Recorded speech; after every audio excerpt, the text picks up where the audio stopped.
สมุนไพรที่ผู้วางใจจากรุ่นสู่รุ่น4 แยกวัดปุกถนนเยาวราชเวชพงศ์โอสถถ้าคุณคิดว่านี่คือกีฬาที่ณเดชน์เล่น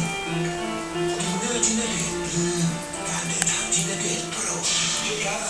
นี่เป็นหาชีวิตจริงณเดชน์ไลฟ์สไตล์หนักแบบผู้ชายเจอทั้งเหงื่อแดดสิ่งสกปรกอาจทำให้เกิดรังแคและปัญหาหนักได้ผมใช้เคลียร์ที่เป็นจัดการปัญหาหนักศีรษะรู้สึกสะอาดสดชื่นจากเป็นแบบผู้ชายยังไงก็ต้องเคลียร์